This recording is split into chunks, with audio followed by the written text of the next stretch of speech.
Mga kabugtuan na dinakitahan, ikaw pat nga adlawhan nobena, pangandaman naton han pagsahurog naton han kapiyastahan han Immaculate Conception. Ug sugad man adi namang kitahan bag-o nga tuig iton kalendaryo hiton simbahan. Sanglit New Year ini para haaton.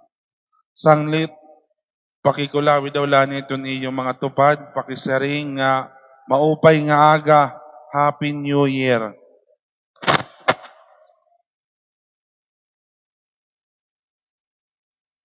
Bag-o na nga tuig ito na aton kalendaryo, and yet the message of Advent remains the same and steadfast.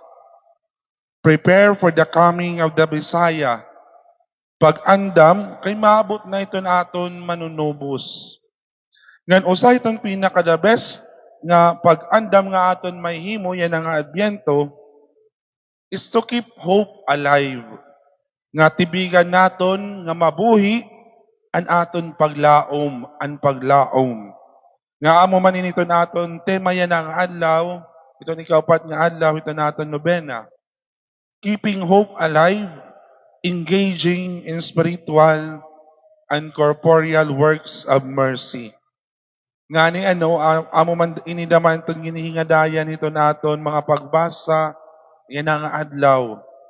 Ansyahan nga pagbasa, tikang kang propeta Isaías, nagpapahayag hindako nga paglaom. Kay maabot ang panahon, nahihimuon han Ginoo nga antag sa nga tanom og kahoy, didahan tuna, matubo nga matahom og dagko nga mga kahoy. Ngan ini nga ginpapanagna ni propeta Isaías, innatuman di dahiton pagkatawo ug kinabuhi ni Jesus. Ngan una nga nagpakita o naghatag in paglaom in pagbuhat han spiritual corporeal works of mercy. Kung naton mabatian na naton ebanghelyo, una nga naghimo Jesus han ehemplo hiton corporal and spiritual works of mercy. Then ano man initon mga buhat iton kaluoy. Iton corporal works of mercy, ada in to feed the hungry, give drink to the thirsty, clothe the naked, shelter the homeless, visit the sick and visit the imprisoned, bury the dead. Hindi na naman ito ng spiritual works of mercy, instruct the ignorant, counsel the doubtful, admonish the sinner, comfort the sorrowful, forgive injuries or offenses willingly, bear wrongs patiently, and pray for the living and the dead. Iton pakiana, papaano man ini nga nakakapagpabuhi ang aton mga hanaton paglaom. Ano iton may ada, di dahiton spiritual nga corporal works of mercy, nga nakakapagpatipig inihito naton iton nga mabuhi iton aton paglaom. Ano iton aton nakukuha hini nga mga buhat iton kaluoy. Para iton aton pamalandong dudhala.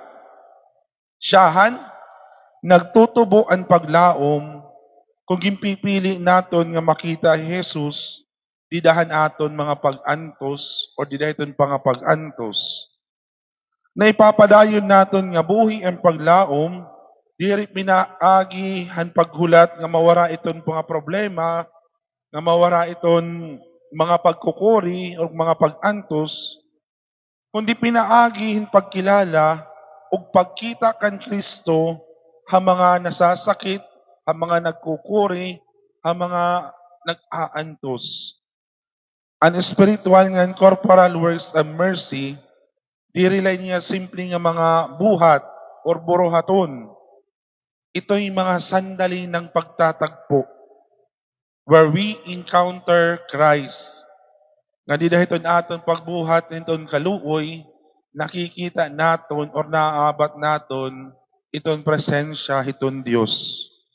Kung gintatagan naton yung pagkaon ang mga ginugutom or ginliliaw naton ang mga magsurubon, Or bisan nga nit kung gipapasaylo naton ang nakasalaha aton o nagaampo para iba, nasulod kita usang takna or point ito naton kinabuhi nga aton nakikita iton Dios.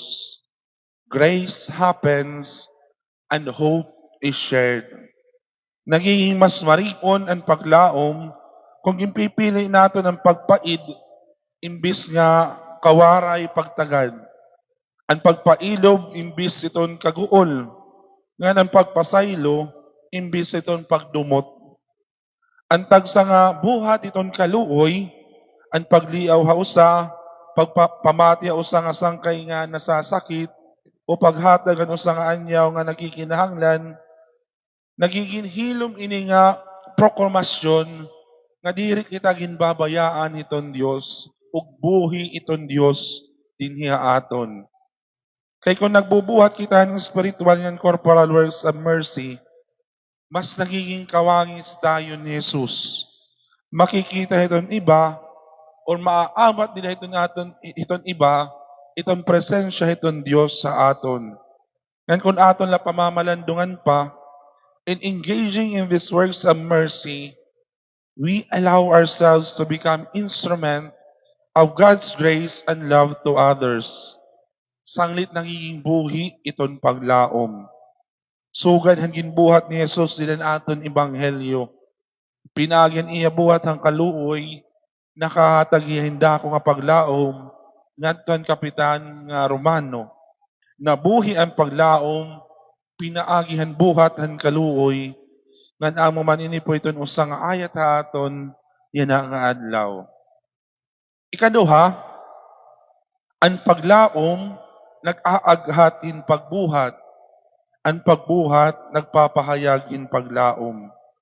Itong paglaom, iton hope, direleton hiya passive nga naghihinulat kala nga maging okay na nga tanan.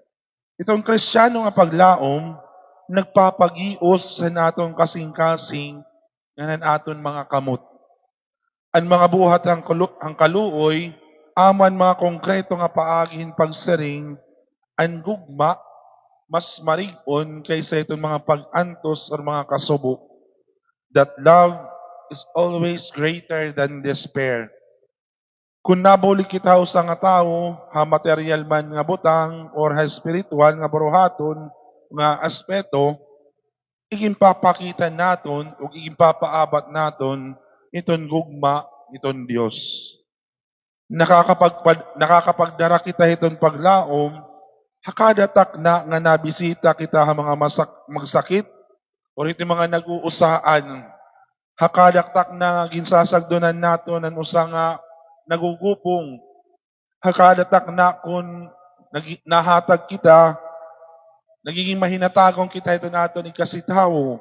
Kung nag-aampo kita para mahan mga buhi nga ng mga patay, nakakagdara kita itong paglaom ngadtohan iba. And these small acts create ripples of grace in families, in communities, and in our own hearts.